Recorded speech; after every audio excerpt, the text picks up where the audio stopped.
नमस्कार मित्रांनो, आपलं सर्वांचं स्वागत आहे उमंग न्यूज मध्ये. तर जिथे महानगरपालिका निवडणुकीच्या घोषणा झाल्यानंतर आपल्या ठाण्यामध्ये आपल्याला निवडणुकीचा जो माहोल आहे तो एकदम अत्यंत वेगळ्या पद्धतीने फुटलेला दिसत आहे. वॉर्ड क्रमांक 22 मधून महायुतीचे चारही उमेदवार आपले पवन कदम साहेब, सुधीर कोकाटे साहेब, त्यासोबतच नम्रता जयेंद्र कोळी व उषा विशाल वाघ हे आपल्या वॉर्ड क्रमांक 22 मधून उमेदवारीसाठी उभे राहिलेले आहेत. वॉर्ड क्रमांक 22 मधून त्यांच्या प्रचाराला एकदम जोरदार सुरुवात झालेली आहे. या प्रचाराला जोरदार सुरुवात झालेली आहे. तुम्ही व्हिडिओच्या माध्यमातून पाहू शकता की लोकांना या चारही उमेदवारांना, महायुतीच्या चारही उमेदवारांना कशा पद्धतीने लोकांचा व जनतेचा प्रतिसाद मिळत आहे. त्यांना गेल्या बऱ्याच दिवसापासून त्यांनी प्रचाराला सुरुवात केलेली आहे. या प्रचाराला आपले ठाणे शहर प्रमुख शिवसेनेचे हेमंत पवार यांच्या उपस्थितीत हा जो प्रचाराचा नारळ फोडत त्यांनी प्रचाराला सुरुवात केलेली आहे.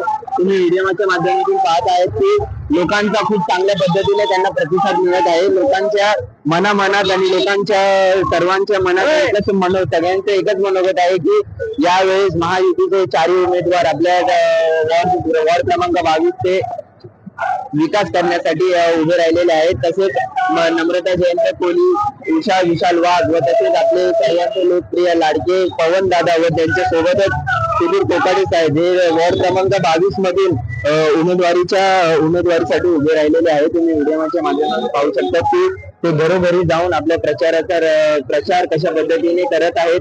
ते लोकांच्या मनामध्ये बसलेले आहेत. तुम्ही व्हिडिओच्या माध्यमातून पाहतच आहेत. आणि याच सोबतच येणाऱ्या 15 तारखेला ठाणे महानगरपालिका निवडणुकीच्या पार्श्वभूमीवर यांच्या प्रचाराला जोरदार सुरुवात झालेली आहे. व त्यासोबतच इथं वॉर्ड क्रमांक 22च्या विकास कामांसाठी हे जे उमेदवार उभे राहिलेले आहेत, लोकांच्या सर्वांचं एकच मत आहे की हे उमेदवार आपल्या महायुतीचे या पॅनलमध्ये निवडूनच आले पाहिजे. लोकांचं सर्वांचा हाच मत आहे. तर अशाच अपडेटसाठी तुम्ही पाहत राहा उमंग न्यूज. कॅमेरामॅन सिद्धार्थ आडाई सोबत.